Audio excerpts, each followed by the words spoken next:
The very first thing you want to do is inhale and breathe your breath downward, imagining your diaphragm filling up and then filling up so much that it pushes all the way down to your pelvis so that you sort of feel your internal organs and you feel the sensation of pressure up against your pelvis. Then when you let that breath out, the exhale, you follow it all the way back up. You don't, I feel like people that I work with, that I see, I'm watching them breathe, I'm feeling their breath, and it's very much just up here. So the rest of the physical body is not being engaged and interacted with. So you'll hear it in people's voices when they talk, because when they're up here, they have this kind of sound because they're only up here. You want to be able to play around with going up, like raising it, going up, and then also going back down, and hearing the different tones that you can raise and lower in your body. Then when you play around with those toning, just you can just follow the musical scale and go from down to up, from up to down, go all over the place. And then after you've gone through a series of that, you're just going to find where is your natural, like what is your natural sound? And then you can adjust that at any time. Like if you're talking to a kid, you might you might go like that. If you're in bed with your lover, you might have more of a, air or that sort of whispering sound. So just knowing that you have that available to you so that you can play with vibration in your physical body. So that's the first thing I want to mention is about breathing. And before you speak to somebody, especially if it's an important conversation, you want to inhale, push your diaphragm all the way down, make contact with your pelvis. Exhale, bring, feeling it raise, feeling the breath raise all the way back up into your throat, into your head region, not just your throat, but your thoughts and your, whatever you consider to be here with your ears, your eyes, your perceptive organs of the head. You have perceptive organs in other places of your body, of course, but maybe take a round of 2 or 3 of those breaths and really get into your body, and then come from that place to speak, to deliver whatever it is you're going to say.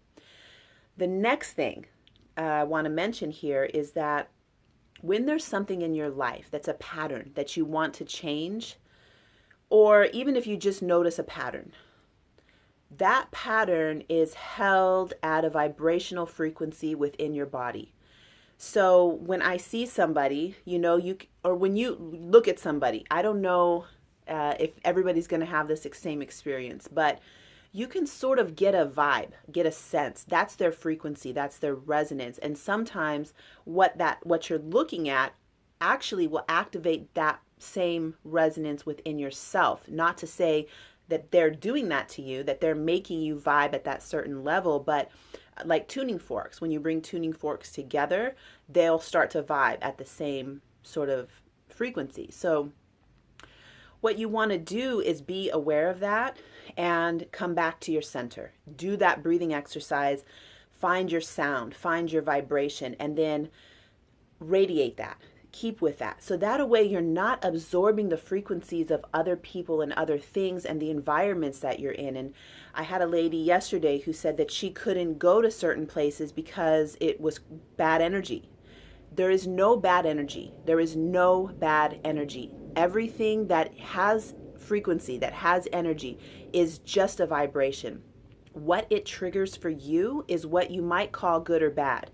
But even then, I think, I mentioned in the video yesterday that I got triggered. I said, I got triggered so hard. I really did. And I see that as an opportunity for growth. This is an initiation.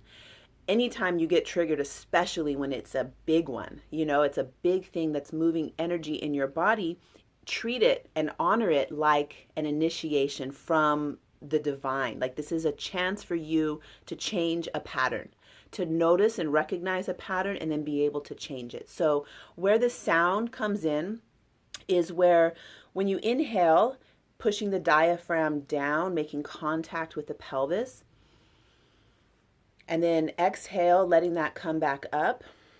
What I just was doing in the bath was finding different tones. So going from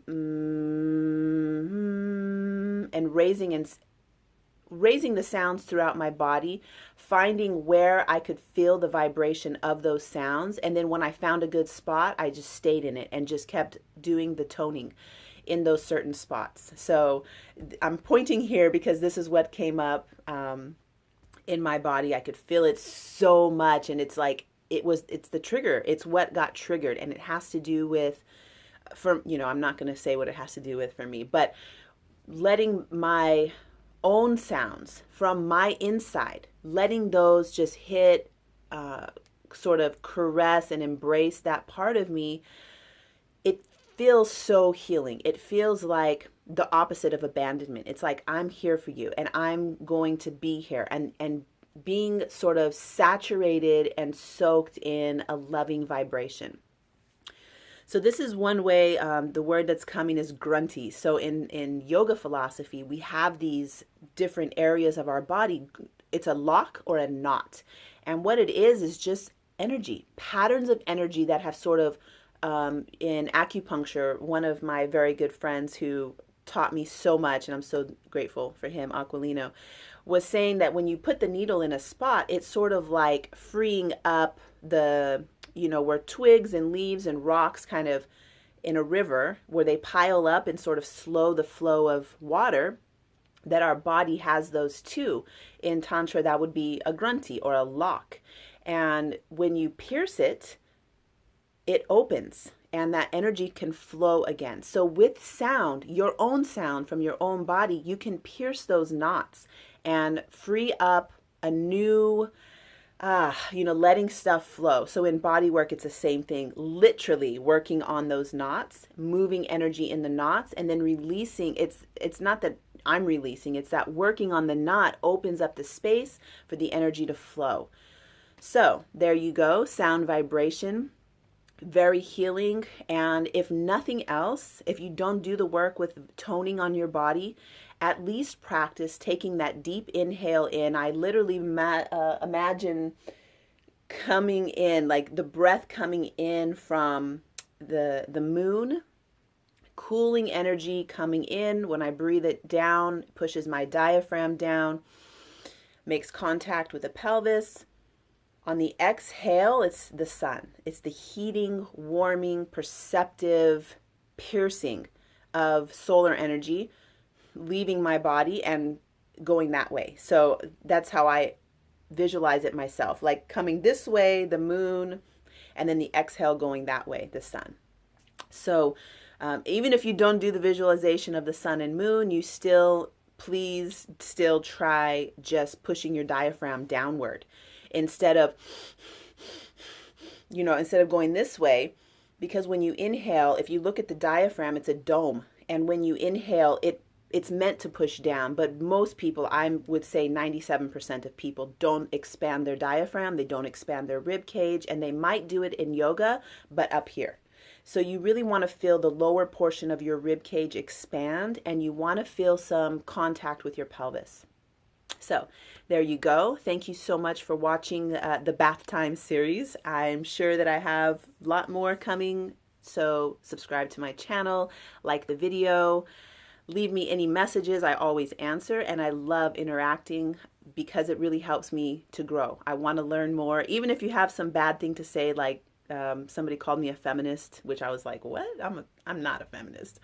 I'm not a feminist, but I was just like, wow. Anyway, it was really good because it gave me something to play with. So if you have some criticism, I welcome it all.